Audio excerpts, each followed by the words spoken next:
Master, when did you begin to practice Motobu-ryu? In July of 1915, in the Taisho epoch, I began my adventure as a student of the Grandmaster Choyo Motobu. At that time, I was a young, impetuous fellow who wanted to become strong, and so I asked the Grandmaster if he would initiate me into his art. I thought that it would be easy to learn. I practiced the techniques with all the enthusiasm and dedication I could manage, trying to obtain the approval of my master. It did not take me long to realize that it was more difficult than I had thought, and that it would take time, sacrifice and dedication. After 6 months of training, my master made me a gesture of recognition that pleased me enormously. The Grandmaster approached me and asked me if I was capable of completing my studies and achieving my vows as a student. At the time, I did not understand the reason for the question, but nonetheless I answered yes. I felt proud that my master paid me attention and had recognized some of my aptitudes. From that moment onwards, my training became more arduous. I had to surmount greater difficulties and undertake tasks which involved me more and more in the art. But my resolve strengthened, and when I was depressed, the treatment I received from the Grandmaster, treating me as if I formed part of his family, encouraged me even more. I began training at 12 years of age, but only at 17 did I start to practice properly Motobu-ryu. After 5 years of preparation, I discovered that the techniques were tremendously difficult, and the effort continues. During the first times, I practiced a lot of techniques like tuki and keri, attacks of empty hand and legs. Tuki is one of the preferred techniques in our style, and for that reason the Grandmaster insisted in its perfection. Afterwards I trained in tobagiri, techniques for jumping, used generally for escaping when surrounded by enemies. The characteristics of our school were originally designed in principle for combat against a single opponent.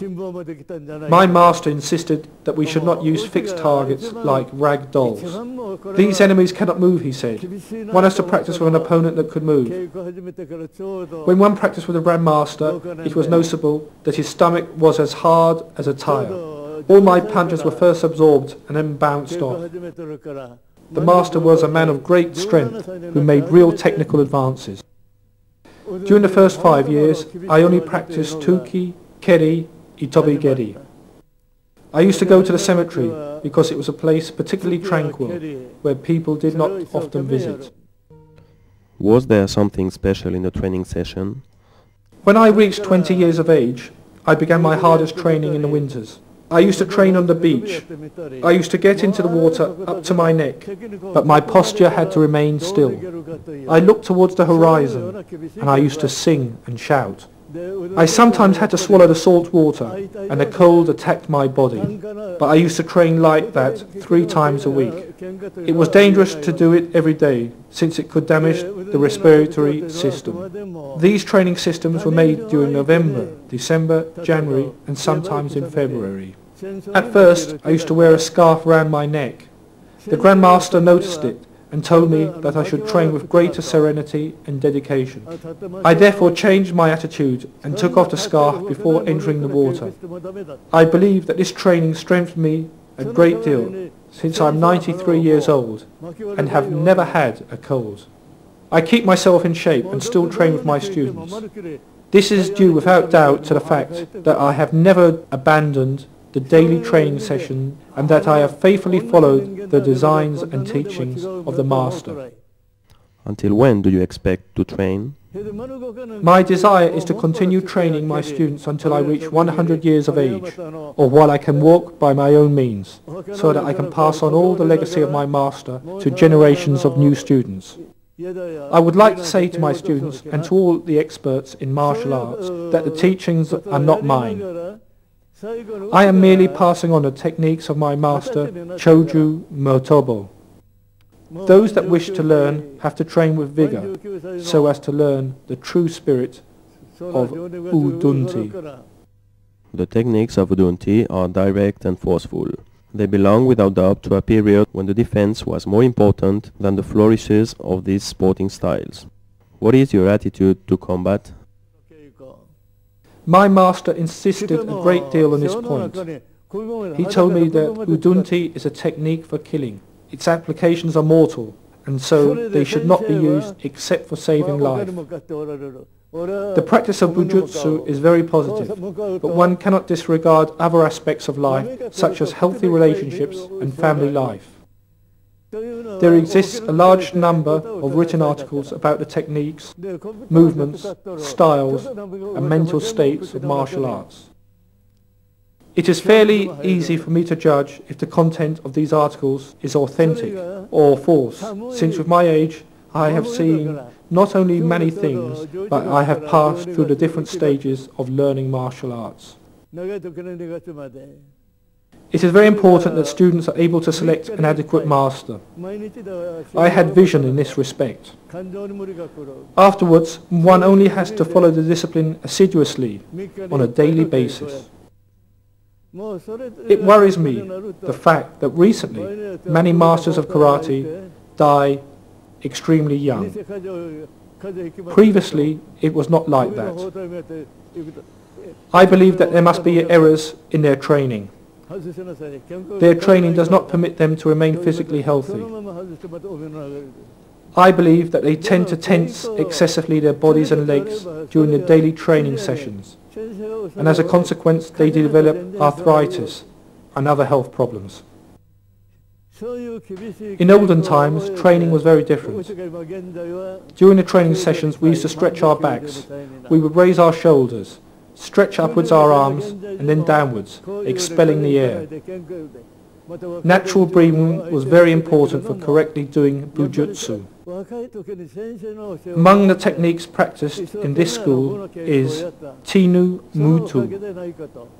These types of exercises are necessary not only for karate, but also for conserving the health of the student. What recommendations would you give to young students? The first, and by far the most important, is that they should select a good master. With a good master, the correct technique is guaranteed. What other things can they do to develop their abilities? I believe that training in the open air, especially beside the sea, is excellent. The pure air and the sea breeze that contains mineral salts such as yodo and other elements are excellent for the health. They should break their habits, walk backwards on tiptoes and differently from the usual way of walking.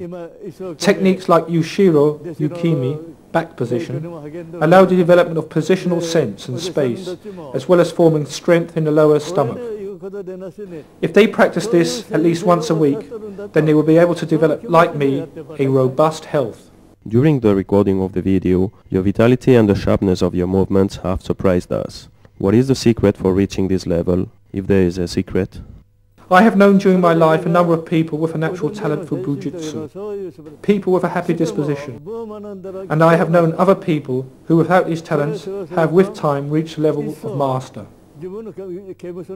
I think that in the light of these results that the key lies in the care, the dedication, and the capacity that each one of us has to throw oneself into the effort in order to reach our objective. Daily training allows us to develop useful techniques, speed and power. And this with time allows us to understand Bujutsu and Bushido. I recommend jogging on the beach.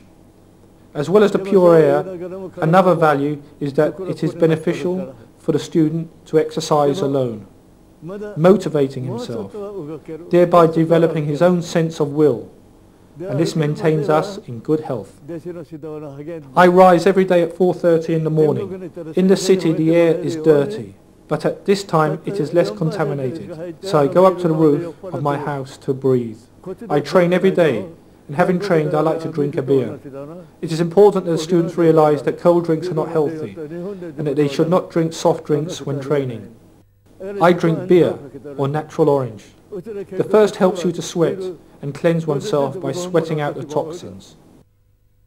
Finally, Master, what do you recommend to young students? I recommend them to give everything in training. The martial discipline is more than technique, because what is really being formed is the personality. Many thanks, Grandmaster.